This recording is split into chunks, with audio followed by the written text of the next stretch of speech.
Shalom adik-adik, apa kabar? Adik-adik yang baik, Tuhan memanggil kita untuk datang beribadah kepadanya. Karena itu, mari kita bersukacita memuji Tuhan dengan penuh syukur. Hari ini kita dilayani bersama dari SPAGK Etam yang Layang bersama saya Kayelida. Bersama saya Ibu Pendeta Dara Natalia Kristina. Dan saya Kak Habi. Pemain musik kita Kak Hara.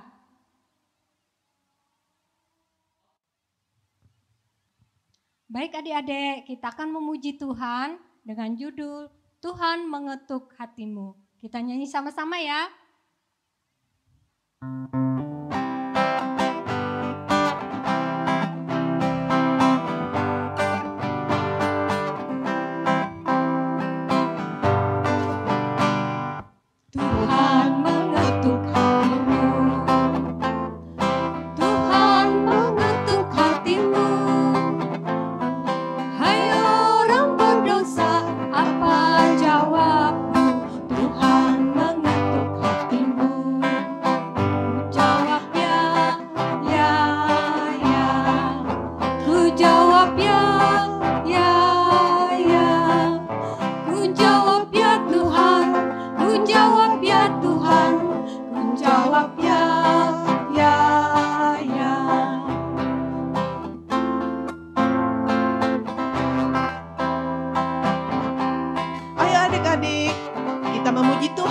Semangat ya.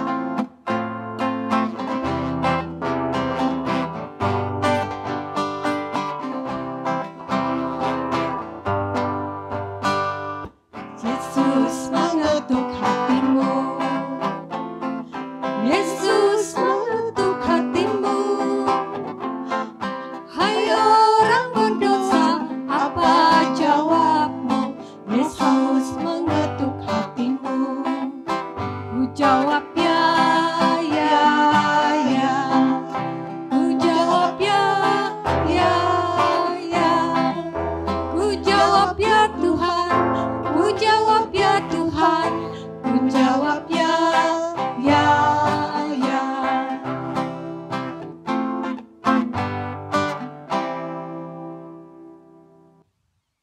Mari adik-adik kita berdoa bersama untuk memulai ibadah sekolah minggu kita hari ini. Tuhan Yesus yang baik, Tuhan Yesus yang baik, terima kasih atas kasih, kemurahan Tuhan, sehingga kami ada sampai hari ini. Dengan keadaan dunia yang menakutkan, tetapi kami hanya berharap dan memohon dalam doa kami kepada Tuhan. Biarlah kami mengikuti sekolah minggu hari ini dengan baik. Di dalam nama Tuhan Yesus. Kami berdoa. Amin.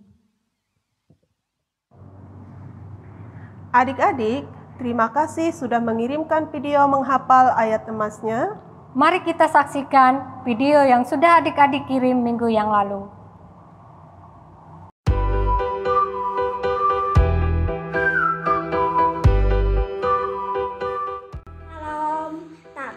Petrus 3 ayat 12a. Sebab mata Tuhan tertuju kepada orang-orang benar. Terima kasih, Tuhan berkati. Petrus pasal 3 ayat 12c.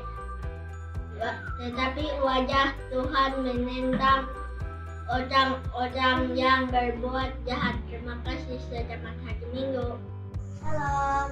Ayat emas terambil dari 1 Petrus 3 ayat 12c. Beginilah bunyinya. Tapi wajah Tuhan menantang orang-orang yang berbuat jahat. Amin. Terima kasih, Tuhan Yesus memberkati. 1 Petrus 3 ayat 12. Sebab mata Tuhan tertuju kepada orang-orang benar dan telinganya kepada permohonan mereka yang minta tolong. tetapi wajah Tuhan menentang orang-orang yang berbuat jahat. Terima kasih. 1 Petrus 3 ayat 12. Sebab mata Tuhan tertuju kepada orang-orang benar dan telinganya kepada permohonan mereka yang minta tolong. Tetapi wajah Tuhan menentang orang-orang yang berbuat jahat. Shalom, selamat hari Minggu. Ayat Minggu ini adalah 1 Petrus pasal 3 ayat 12c. Tetapi wajah Tuhan menentang orang-orang yang berbuat jahat. Terima kasih. 1 Petrus 3 ayat 12c. Tetapi wajah Tuhan menentang orang-orang yang berbuat jahat. Terima kasih. 1 Petrus 3 ayat 2. Sebab mata Tuhan tertuju kepada orang-orang yang benar dan telinganya kepada permohonan mereka yang meminta tolong. Tetapi wajah Tuhan menentang orang-orang yang berbuat jahat. 1 Petrus pasal 3 ayat 12c. Tetapi wajah Tuhan menentang orang-orang yang berbuat jahat. Amin. Terima kasih. Salam sehat. Shalom. Ayat Mas dari 1 Petrus pasal 3 ayat 12a. Sebab mata Tuhan tertuju kepada orang-orang benar. Amin. Tuhan Yesus memberkati.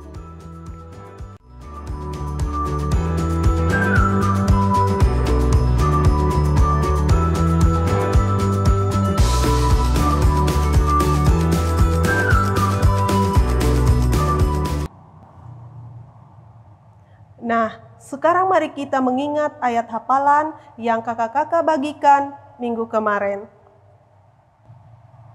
Amsal pasal 3 ayat 5. Percayalah kepada Tuhan dengan segenap hatimu dan janganlah bersandar kepada pengertianmu sendiri.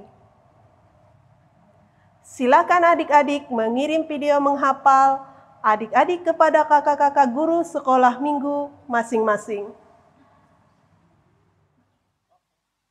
Adik-adik di rumah, sebelum kita mendengarkan cerita, kita akan memuji Tuhan dengan judul lagu Bahasa Cinta. Kita nyanyi sama-sama ya.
Adik-adik, tiba saatnya kita mendengarkan cerita dan judul Jangan Membunuh dari kitab Keluaran 20 ayat 13 dan 1 Samuel 26 ayat 1 sampai 25 oleh Pendeta Dara Natalia Christina STH. Adik-adik, mari kita dengarkan. Duduk yang manis, oke? Shalom adik-adik yang dikasih dan diberkati dalam Tuhan Yesus Kristus. Kita akan bersama-sama mendengarkan cerita sekolah minggu kita pada hari ini. Namun mari kita mempersiapkan diri kita untuk mendengarkan cerita, kita berdoa. Firman-Mu itu pelita bagi kaki kami dan terang bagi jalan kami ya Tuhan. Kami anak-anak-Mu akan mendengarkan cerita pada hari ini. Kiranya Roh Kudus-Mu membukakan hati dan pikiran kami, agar kami mengerti setiap kehendak Tuhan dalam hidup ini. Dalam nama Yesus kami berdoa dan memohon. Amin. Adik-adik yang dikasih dan diberkati dalam Tuhan, hari ini cerita kita bertema Jangan Membunuh yang diambil dari perintah ke-6, Keluaran pasal yang ke-20 ayat yang ke-13. Dan cerita kita juga didasari dari kisah Saul dan juga Daud dari 1 Samuel pasal 26 ayat yang pertama sampai yang ke-25. Ibu Pendeta tidak akan membacakan semua dari firman Tuhan ini, tapi akan membacakan satu ayat secara khusus dari 1 Samuel, pasal yang ke-26, ayat yang ke-24, demikian firman Tuhan. Dan sesungguhnya, seperti nyawamu pada hari ini berharga di mataku, demikianlah hendaknya nyawaku berharga di mata Tuhan. Dan hendaklah ia melepaskan aku dari segala kesusahan. Adik-adik yang dikasih dan diberkati dalam Tuhan, ada dua hal yang kemudian Ibu Pendeta mau sampaikan pada bagian awal dari cerita sekolah minggu pada hari ini. Yang pertama, dalam kehidupan kita, keseharian kita, apakah kita memiliki yang namanya barang berharga di rumah? Barang berharga itu dimiliki oleh adik-adik atau dimiliki ayah ibu, adik kakak dalam keluarga kita. Barang berharga itu pasti memiliki nilai yang sangat tinggi atau kemudian begitu kita sayangi. Sehingga namanya barang berharga, kita pasti akan menjaga, merawat, dan menyimpannya dengan baik-baik. Mari kita sebut satu-satu apa itu barang berharga. Mungkin bagi adik-adik yang berharga dalam perjalanan kehidupan adalah mainan. Bisa disimpan, lalu kemudian dimainkan kadangkala, dan kembali disimpan karena itu sangat disayangi. Bagi para orang tua bisa jadi barang berharga adalah mobil karena harganya sangat mahal, atau kemudian perhiasan bagi ibu kita. Sehingga dengan demikian semuanya diusahakan dan diupayakan untuk dijaga dan disimpan sedemikian rupa. Lalu yang kedua, itu berbicara barang. Yang kedua adalah apa yang berharga dalam perjalanan kehidupan orang percaya, yaitu kita semua umat Tuhan. Mengapa kita berharga? Karena Tuhan memandang berarti setiap kita dalam kehidupan ini. Kita ditebus oleh darah Kristus, kita yang berdosa. Siapa yang berdosa? Kita semua. Keseharian kita bisa berbohong, keseharian kita bisa malas untuk belajar, malas membantu orang tua, jahil terhadap teman. Semua itu adalah dosa dan pelanggaran yang kecil bahkan bisa yang besar kita lakukan dalam hidup ini. Nah, kita yang berdosa ditebus oleh Tuhan. Tuhan tidak pandang itu miskin kaya, cantik tampan, atau kemudian hitam putih.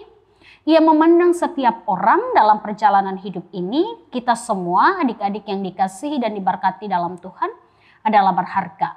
Dan izinkan saya mengambil kemudian contoh bagaimana berartinya kita di hadapan Tuhan. Saya memiliki kemudian minuman, anggaplah ini adalah diri kita yang berdosa, yang kemudian memerlukan pemurnian atau penebusan dari Tuhan. Ini adalah kasih Allah kepada kita yang berdosa. Apa yang kemudian kita lihat? Ketika air ini dituang, perlahan, bukankah keruhnya kemudian menjadi berkurang, sehingga bisa menjadi bersih. Semakin banyak air yang kemudian kita gunakan, walaupun ini terbatas hanya 1 gelas, semakin kemudian berkuranglah keruhnya dan bisa menjadi bersih. Apalagi kalau misalnya kita buat warnanya hitam atau warnanya merah, menggambarkan diri kita. Kita menjadi suci dan bersih karena Tuhan menebus kita, karena kita berharga. Nah, bagaimana dengan cerita firman Tuhan pada hari ini? Cerita 1 Samuel pasal yang ke-26 ayat yang pertama sampai yang ke-25. Firman Tuhan ini mengisahkan Daud yang memandang nyawa atau hidup Saul begitu berharga di matanya. Untuk kedua kalinya dikatakan dalam firman Tuhan ini, Daud tidak menggunakan kesempatan untuk membunuh Saul yang pada saat itu sangat membencinya, melainkan membiarkan Saul kemudian hidup. Peristiwa ini dilatar belakangi oleh kisah ketika Daud bisa mengalahkan Goliat dan musuh-musuh lain. Pada saat itu rakyat memuji Daud sehingga menimbulkan rasa iri, marah, dan kemudian ingin menyingkirkan Daud yang muncul di rasa dan diri dari Raja Saul sendiri. Saat ia marah, saat ia iri, saat ia ingin menyingkirkan Daud, Daud kemudian melarikan diri. Dan Raja Saul beserta dengan pasukan mengejarnya pada saat itu. Ketika mereka mengejar Daud pada saat itu dikejar oleh Saul, apa yang kemudian terjadi? Saul yang pada saat itu tidak menyadari ia berkemah dekat di mana kemudian dengan Daud di Bukit Hakila, lalu mereka tertidur pada malam harinya. Saat tidur nyenyak bersama dengan pasukan, Saul kemudian tertidur tanpa mengetahui kedatangan dari Daud dan Abisai. Saat di dalam kemah pada saat itu, Abisai ingin sekali untuk menghabisi Saul yang menjadi musuh dari Daud. Tapi Daud melarang dan mengatakan bahwa Abisai tidak perlu membunuh pada saat itu. Sebab tidak baik membunuh orang yang sudah diurapi Tuhan, sebab hanya Tuhanlah yang layak untuk membalas segala kejahatan yang dilakukan Saul kepadanya. Supaya Saul percaya bahwa mereka tidak memiliki niat yang jahat, maka Daud mengambil tombak dan kendi yang ada di dekat Saul untuk membuktikan bahwa Daud berada di dekat Saul saat Saul tidur tetapi tidak menyakitinya. Setelah agak jauh, kemudian Daud pergi bersama dengan Abisai, lalu dia berteriak dengan keras, membangunkan Saul dan juga pasukannya pada saat itu, menunjukkan bahwa ia mengambil tombak dan kendi milik Raja Saul, supaya Raja Saul menyadari kebaikan hati dari Daud yang tidak membalas kejahatan. Dan Saul kemudian mengakuinya. Daud pada akhirnya bisa melanjutkan perjalanan dan Raja Saul kembali kepada istananya. Adik-adik yang dikasihi dan diberkati dalam Tuhan, cerita Saul dan Daud ini sekaligus juga pengantar bagi kita tentang betapa berharganya, kemudian apa yang kita miliki, dan terlebih pula diri kita di hadapan Tuhan. Firman ini bagi kita mau mengajak kita semua anak-anak Tuhan untuk yang pertama, menyadari sebagai orang yang ditebus oleh Tuhan, kita semua begitu berarti di hadapan Allah dan hargailah hidup itu sebagai anugerah Allah. Berusahalah menggunakan kesempatan agar kita bertumbuh dalam iman yang baik, menjadi pribadi yang menyenangkan di hadapan setiap orang, bahkan terlebih di hadapan Tuhan. Kemudian yang kedua, Daud mau mengingatkan kepada kita, ketika kita menyakiti orang lain, berusahalah untuk kemudian mengampuni, dan demikian pula harus dijauhi dari kita niat untuk menyakiti kembali, apalagi kemudian membunuh. Perbuatan yang dilarang oleh Tuhan dan sangat jelas dalam perintah yang ke-6 dalam Keluaran 20 ayat 13, supaya jangan membunuh. Tapi dalam praktik hidup, ada beberapa hal yang mungkin kemudian bisa dilakukan yang kemudian berlaku sesuai dengan aturan hukum di negara kita atau negara lain. Misalnya eksekusi terhadap orang yang melakukan pelanggaran berat sehingga mereka harus dihukum mati, atau sebuah kebijakan dari dokter yang kemudian harus mencabut alat-alat medis ketika sepakat dengan keluarga, ketika kemudian pasien tersebut mengalami koma yang sangat panjang. Kadangkala keputusan itu dibuat, bahkan harus kemudian dilakukan. Nah, adik-adik, itu bukanlah bagian dari pelanggaran terhadap perintah. Sebab dalam kehidupan pun ada aturan hukum yang berlaku dalam perjalanan hidup kita. Dan firman ini mengingatkan kepada kita yang ketiga, Tuhan menginginkan kita untuk mengasihi manusia dalam perjalanan kehidupan ini sebagai sesama kita seperti diri sendiri. Siapa sesama kita? Itu adalah ayah ibu kita, kakak adik kita, kakek nenek kita, om tante, teman-teman kita, ibu bapak guru kita, dan siapapun yang kita jumpai dan juga kasihi dalam hidup ini. Bagaimana kita mengasihi mereka? Tutur kata yang sopan dan baik adanya, tidak menyakiti orang lain, sikap hormat terhadap yang tua, bagian dari cara untuk mengasihi. Olehnya kiranya cerita firman Tuhan pada saat ini belajar dari Daud yang penuh kasih dan pengampun, seperti itu kita juga dipanggil sebagai anak-anak Tuhan dalam hidup ini. Tuhan memberkati. Amin. Adik-adik, ayat mas kita minggu ini terambil dari Yohanes 13 ayat 34. Aku memberikan perintah baru kepadamu, yaitu supaya kamu saling mengasihi, sama seperti aku telah mengasihi kamu, demikian pula kamu harus saling mengasihi. Nah, Ibu Pendeta, bisa minta dijelaskan apa arti dari ayat mas kita pada minggu ini? Baik kakak-kakak dan adik-adik yang ada di rumah, ayat emas kita pada hari ini Yohanes pasal 13 ayat 34, aku memberikan perintah baru kepadamu, yaitu supaya kamu saling mengasihi, sama seperti aku telah mengasihi kamu, demikian pula kamu harus saling mengasihi.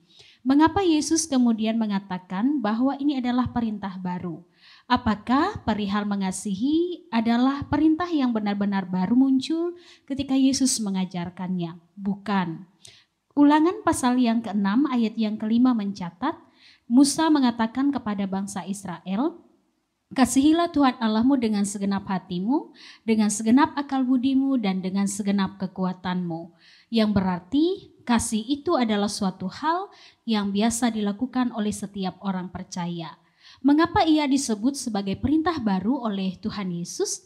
Karena Yesus menginginkan setiap orang mengasihi sama seperti Yesus telah mengasihi. Bagaimana Yesus mengasihi? Rela berkorban, ia hidup berdampingan dengan siapapun dan menerima siapapun, tua muda dalam perjalanan kehidupan pelayanannya. Ia juga kemudian mengesampingkan penghinaan dan berbagai macam hal yang buruk ketika ia harus menebus dosa manusia. Kasih itulah yang diinginkan oleh Tuhan bagi kita semua, supaya kita mengasihi sama seperti Kristus mengasihi. Sehingga saling menghargai, saling menghormati, saling menerima dalam kehidupan dan keseharian kita. Demikian kakak-kakak dan adik-adik semua penjelasan dari ayat emas kita dari Yohanes 13 ayat yang ke-34. Terima kasih Bu Pendeta, adik-adik sudah jelaskan. Nah adik-adik, ayat mas ini kakak-kakak akan bagikan untuk adik-adik hafalkan sesuai kemampuan adik-adik seperti berikut ini.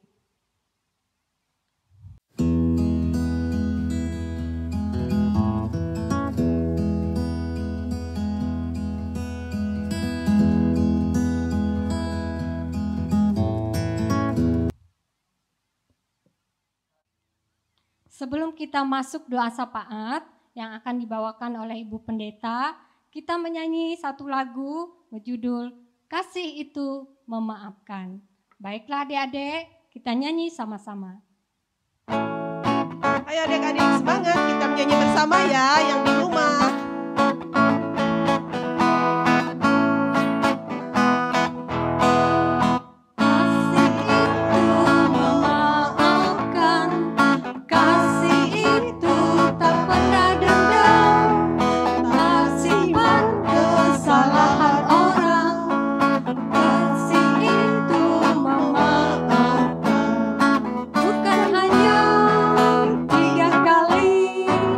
Bukan pula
Baik adik-adik, mari kita berdoa menaikkan syukur dan syafaat kita.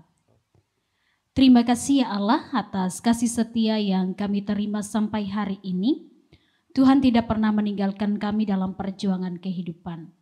Terima kasih di tengah masa pandemi, kami tetap memuliakan Tuhan melewati sekolah minggu kami, sehingga kami mengerti akan setiap kehendak Tuhan dalam perjalanan hari-hari kami selaku anak-anak-Mu.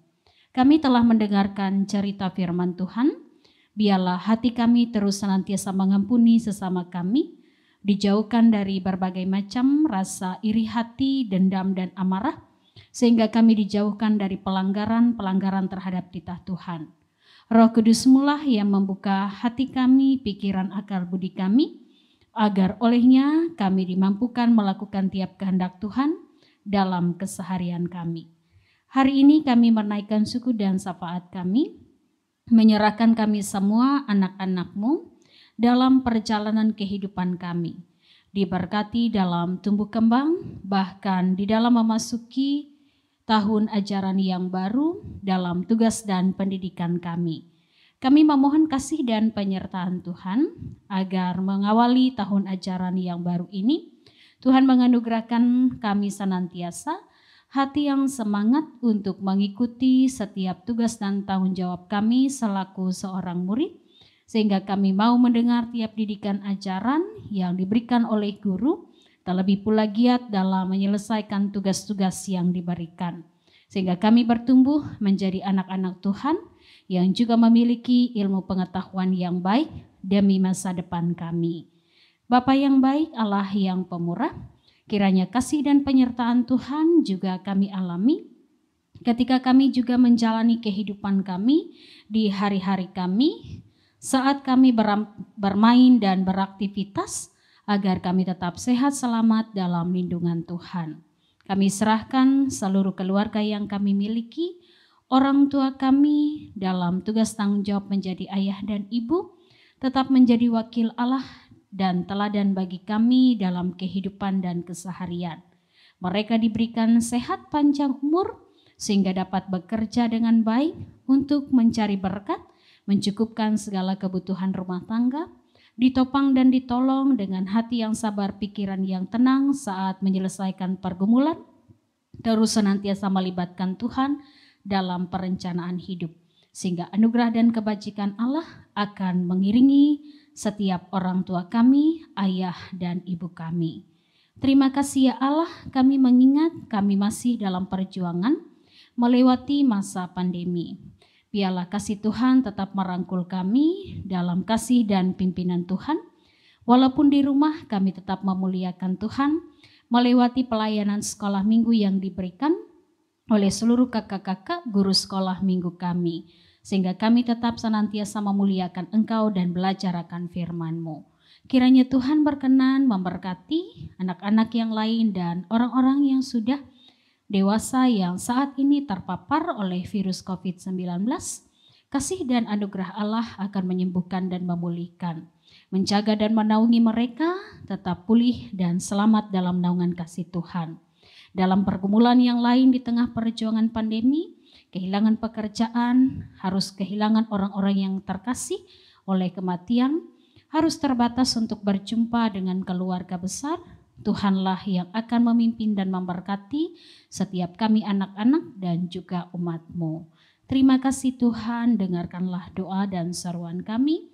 Kami serahkan dalam satu nama yang berkuasa, Yesus Kristus, Tuhan dan Juru Selamat, yang mengajar, mengingatkan kami untuk berdoa bersama. Bapa kami yang di sorga, kuduskanlah namamu, datanglah kerajaan-Mu, jadilah kehendak-Mu di bumi seperti di sorga. Berikanlah kami pada hari ini makanan kami yang secukupnya, dan ampunilah kami akan kesalahan kami, seperti kami juga mengampuni orang yang bersalah kepada kami. Janganlah membawa kami ke dalam pencobaan, tetapi lepaskan kami daripada yang jahat, karena Engkau yang punya kerajaan dan kuasa dan kemuliaan sampai selama-lamanya. Amin.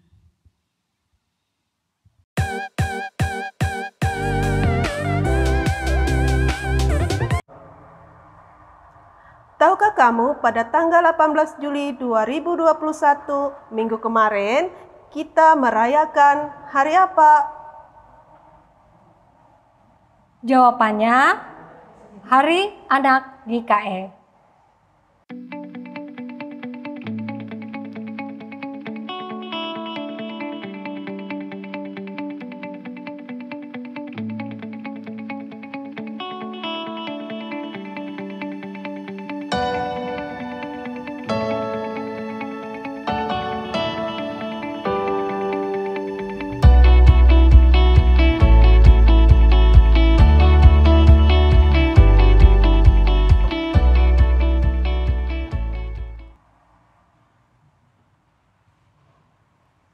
Nah, pemenang giveaway dari Panitia Hari Anak Resort GKE Tamiang Layang adalah sebagai berikut.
Tugas adik-adik minggu ini, tahukah kamu siapa yang membunuh saudaranya karena iri?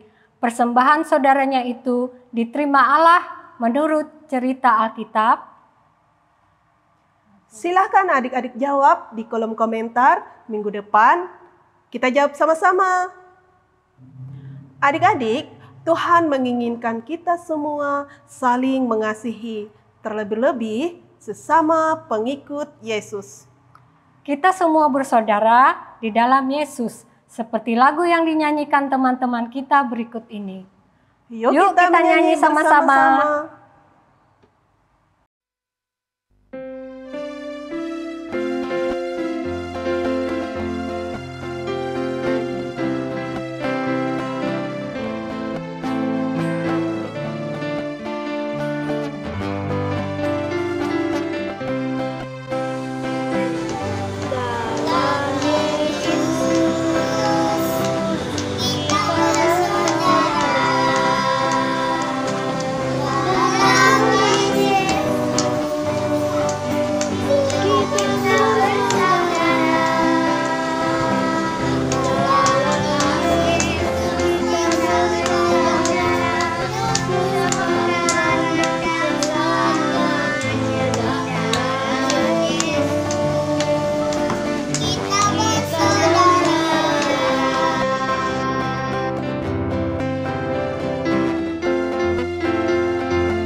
Adik-adik, hari ini kita belajar bahwa Tuhan melarang kita untuk menyakiti, bahkan membunuh.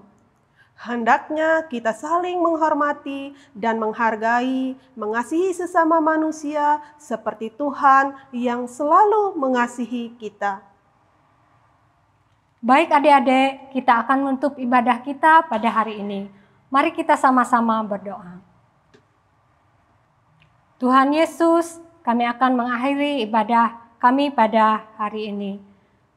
Semoga ibadah kami pada hari ini beroleh berkat, sukacita, kebahagiaan bagi kami sekalian. Kuatkan iman percaya kami kepadamu, karena Engkaulah Tuhan dan Juru Selamat kami. Di dalam nama Tuhan Yesus kami berdoa dan mengucap syukur. Amin. Komisi Pelayanan Anak Resort GKI Tamiang Laya mengucapkan selamat hari Minggu. Sampai jumpa adik-adik. Tetap sehat, tetap semangat. Tuhan Yesus memberkati.